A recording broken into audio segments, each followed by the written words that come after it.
Grandma Eleanor Whitfield lifted the spoon to her lips just as the first burst of laughter came through the wall, and she didn't need to wonder where it came from, because she knew every sound of that farmhouse the way she knew the lines of her own hands. The stew had gone nearly cold on the small table in her back room,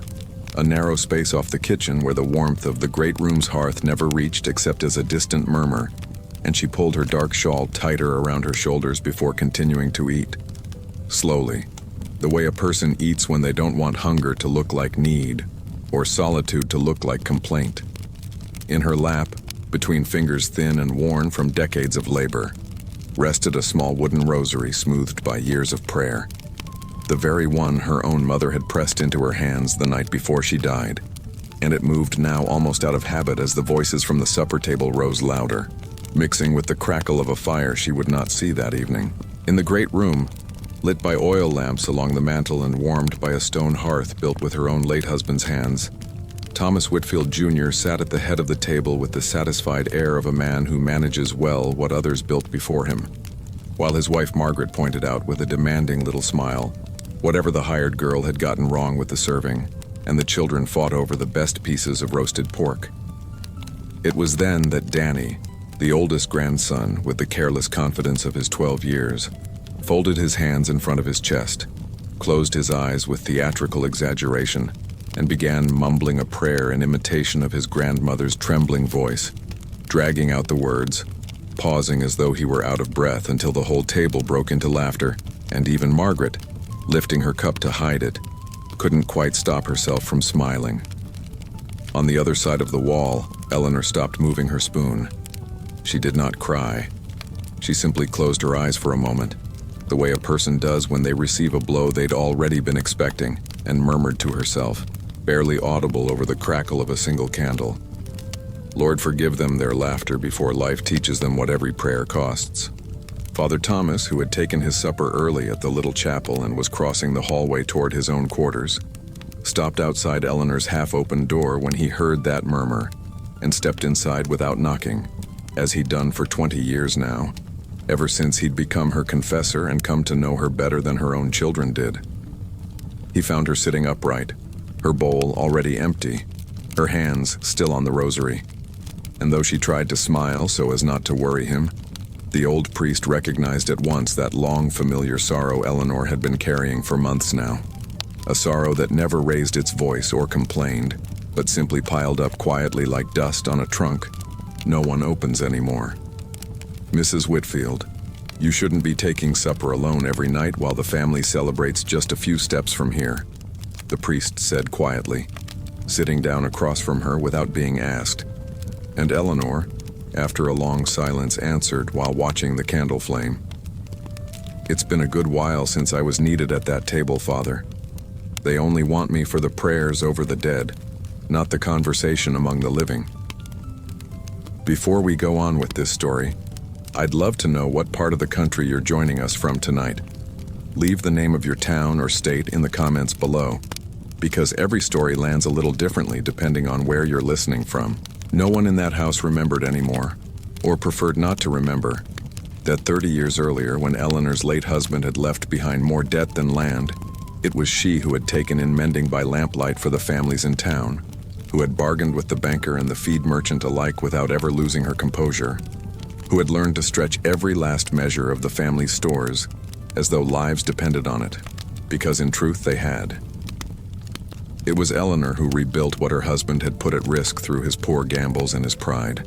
who taught Thomas Jr. to read a ledger before the boy had even learned to handle a plow with any steadiness, and who, in the hardest years, decided which tenant families received grain on credit and which would have to wait for the next harvest. But the years had worn that memory down the way rain wears down letters carved in fence posts, and now Thomas Jr., grown into the full head of the household, listened far more closely to the figures brought to him by Silas Pruitt, his trusted foreman, than to the warnings of a mother he'd come to regard, without ever saying so outright, as an old woman clinging to a past that wasn't coming back. That year's winter came down with a cruelty even the oldest folks in the county couldn't recall having seen before, closing the roads toward town for weeks at a stretch and forcing the homestead to rely entirely on what had been laid up in its own stores. Silas Pruitt, a heavy-set man with a close-trimmed beard, who had risen from mucking out the barn to running the entire operation of the storehouses on the strength of Thomas Jr.'s blind trust, brought tidy ledgers and reassuring figures every week, and no one, not even the head of the household himself, ever stopped to check those numbers against the sacks and barrels quietly emptying out in the dim root cellar. It was one evening, with Margaret complaining that the hired hands were being served smaller and smaller portions, that Thomas Jr., uneasy over the growing murmurs among the workers, called Silas in to demand a clear accounting, and Silas, with the calm of a man who'd rehearsed his answer more than once, simply bowed his head and assured him the winter had run longer than expected, that the tenant farmers had brought in less grain than usual, that none of it was any fault of poor management, but simply a hard year the Lord had seen fit to send, to test everyone's patience. It was Margaret, searching desperately for some explanation that wouldn't involve any fault of her own or her husband's, who first spoke Eleanor's name that evening, almost without thinking, during that tense conversation by the fire. "Your mother's always going on about how she saved this place in worse years than this," she said, in a tone mixing scorn with genuine curiosity. "Wasn't she the one who kept the storehouse keys before Silas ever came to work here?" Thomas Jr., uncomfortable, admitted that yes, it had been so, though he was quick to add that it had all been many years ago, that his mother no longer had the clarity or the strength for such delicate matters, and that she'd likely confuse the current stores with the hazy memories of a time long past. And yet that same night, driven more by desperation than by trust, Thomas Jr. crossed the cold hallway to his mother's room for the first time in months, and found her still awake, praying beside her candle, the wooden rosary still between her fingers. "Mother, I need to ask you something about the old cellars, the ones used before Silas took charge of everything," Thomas Jr. said, standing near the door, unable to sit across from her the way he had as a boy, and Eleanor, without fully lifting her eyes, answered with a calm that didn't quite mask the wound she'd carried through months of silence. "It's been a long while since anyone in this house asked this old woman anything, the one who spoils supper with her memories. I'm surprised hunger accomplished what gratitude never could." Thomas Jr. looked down, ashamed without quite knowing why, and after an uneasy silence explained the seriousness of the situation, the growing shortages, the smaller and smaller portions, the murmurs of discontent among the tenant families depending on the homestead to see them through winter. Eleanor listened without interrupting, her hands still on the rosary, and when her son finished speaking, she rose slowly, steadying herself against the edge of the table, and said simply,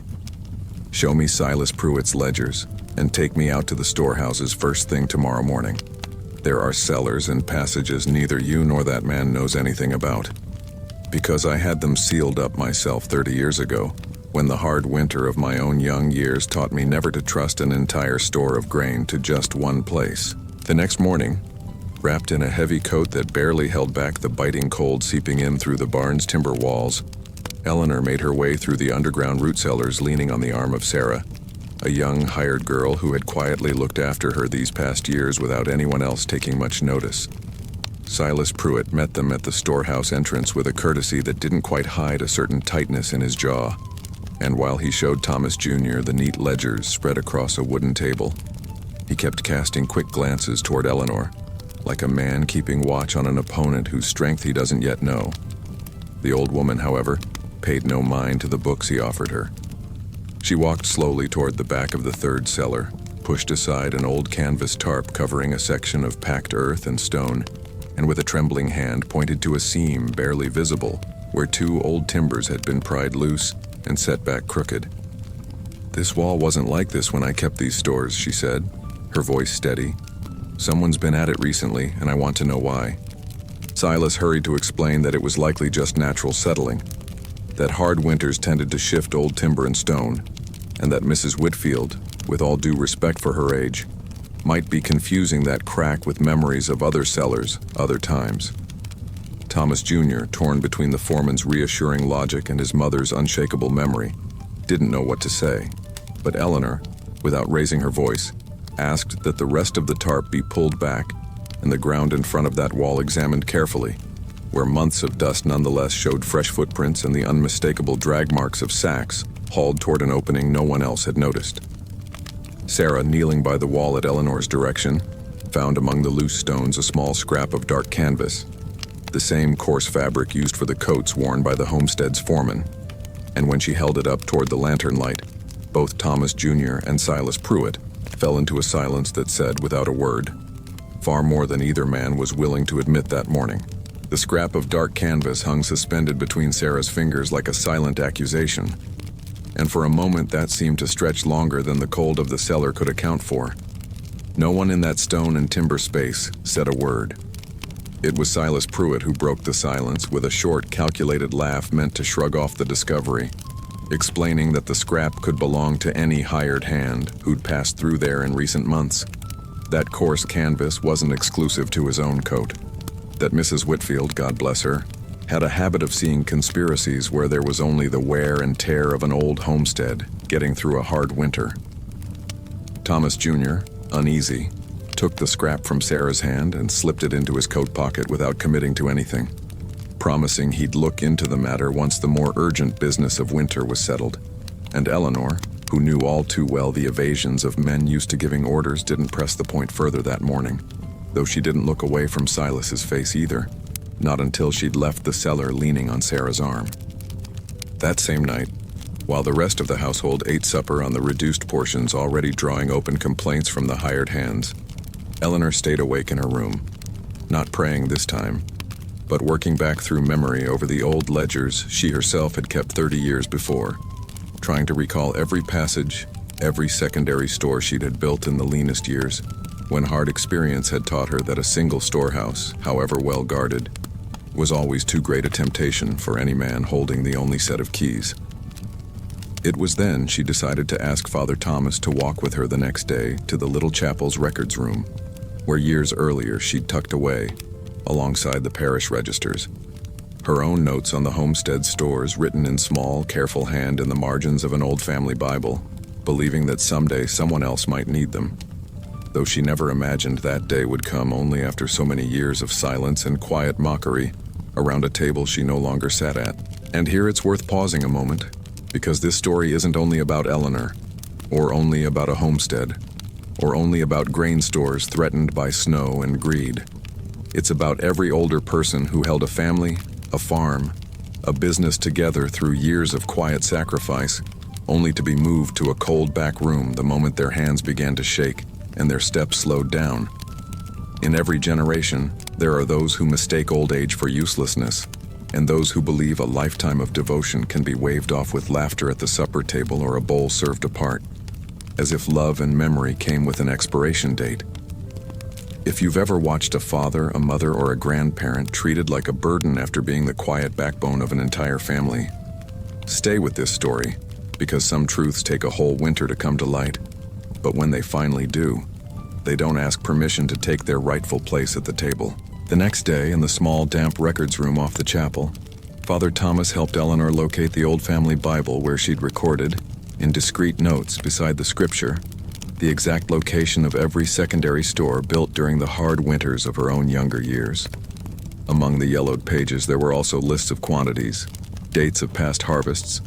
and a small, hand-drawn map marking, beneath the barn's north wall, a cellar forgotten by everyone except the woman who'd had it dug in the first place.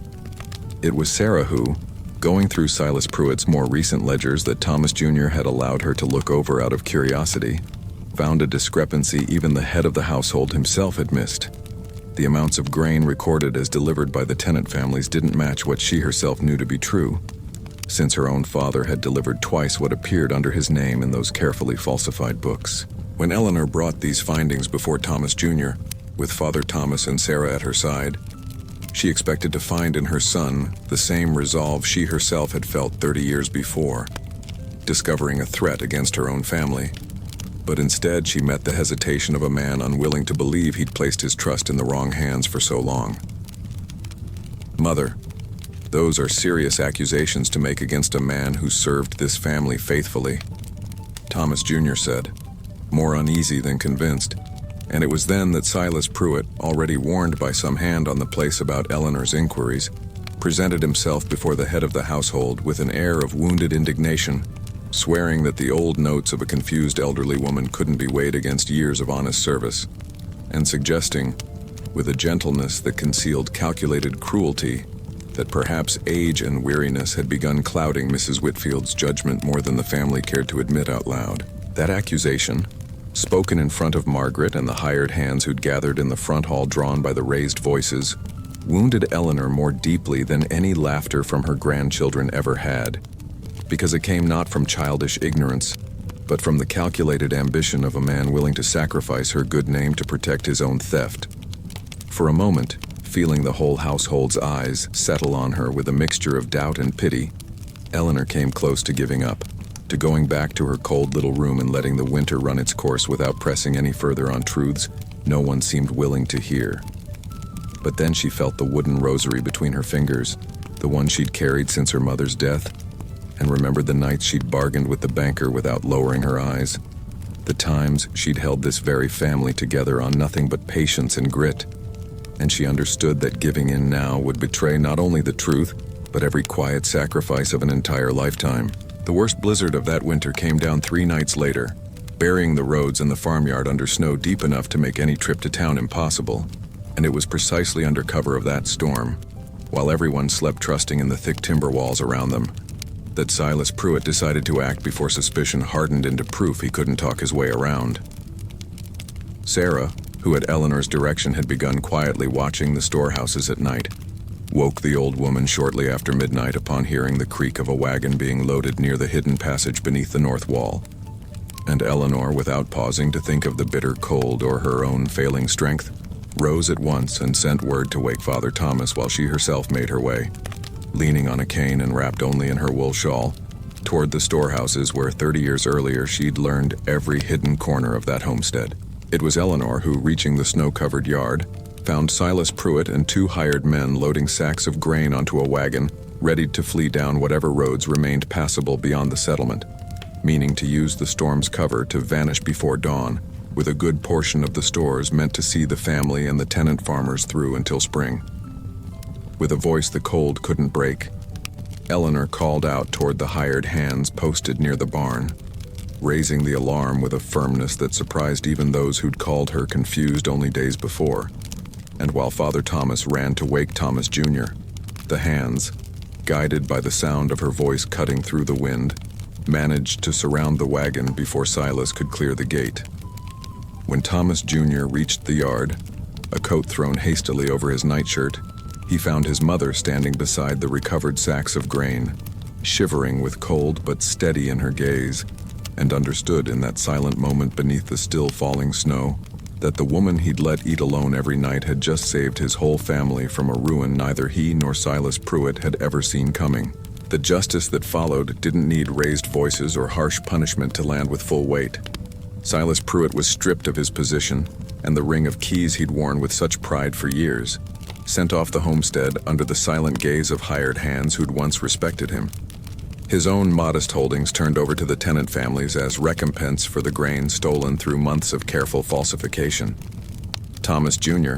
ashamed before himself more than before anyone else, spent the following weeks walking the storehouses alongside his mother, learning at last from her own lips the methods she'd perfected during the hardest years of her youth. And Margaret, who never quite managed an open apology, at least began holding her tongue on the old-fashioned ways and outdated habits she'd once mocked so freely. Danny, the grandson who'd once mimicked her prayer for laughs, came to Eleanor's room one afternoon with the solemn face of someone who's understood something no grown-up ever fully explained to him,